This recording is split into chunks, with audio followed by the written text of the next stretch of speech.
Good afternoon, everybody. My name is Manu. I'm the co-founder and CEO of MPOWER Financing. And in a nutshell, MPOWER finances international students here in the US. Before I get too deep into the slides, I'm going to share a little bit of a story of how we even got started.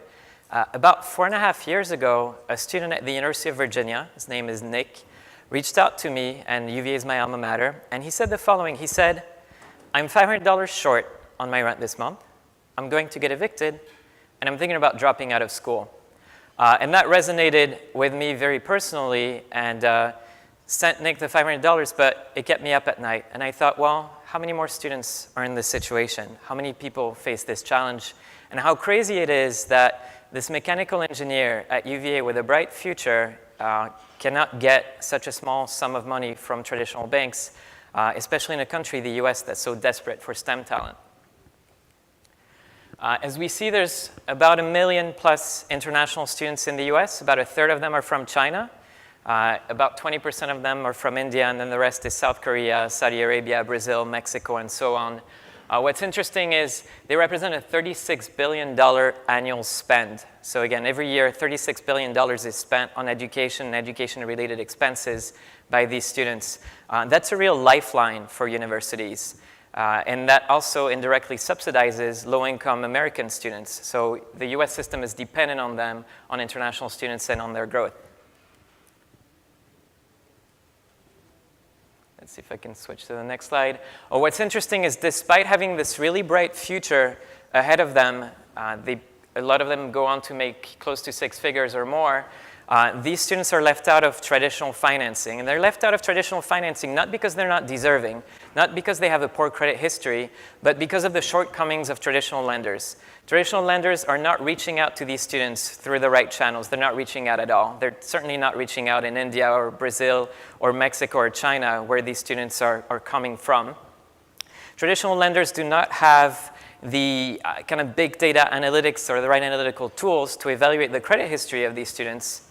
And then finally, these traditional lenders do not have the tools to globally service. So the internet has made the word flat, but you wouldn't know that looking at financial services where loans are still very siloed.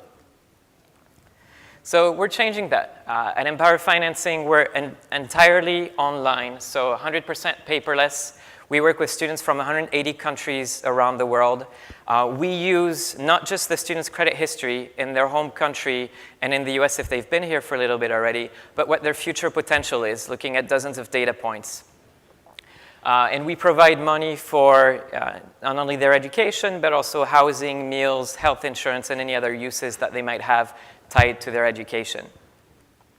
So 4 things set us apart. Like I said, kind of the big data and machine learning aspect of our credit algorithm.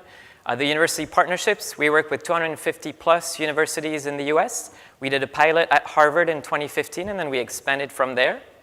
We do global servicing and collections, with the idea being that it shouldn't matter whether a student after graduation is in Shanghai or Mumbai or Rio. It should be the same, as easy to pay back as if the student were in New York City afterwards. And so we've kept that mentality, and we've worked so that there's no transaction fees when people pay back their loan, even if they're across the world.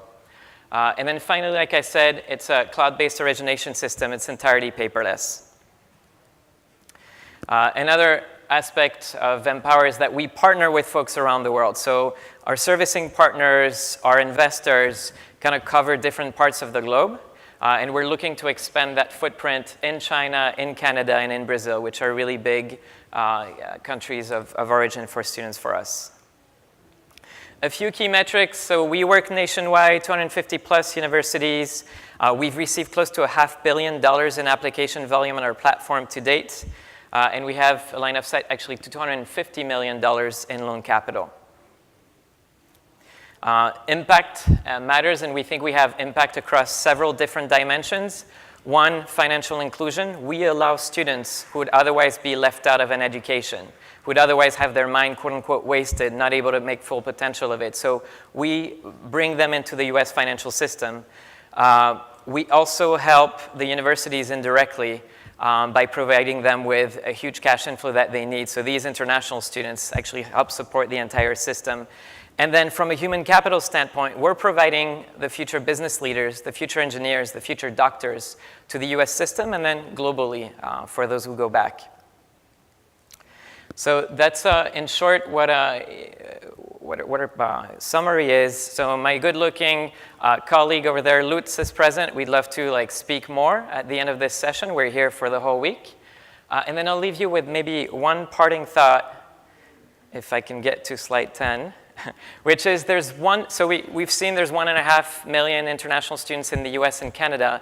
I think what really gets me excited in the morning when I wake up is there's actually 1.2 billion people across the world that are aged 20 to 30, and not all of them are cut for, have the appetite for coming to the US or Canada or other places to complete an undergrad degree or a master's. But even if we could get a fragment of a percentage point, we'd actually change the world pretty dramatically. And so that's what I want to leave you with. Thank you.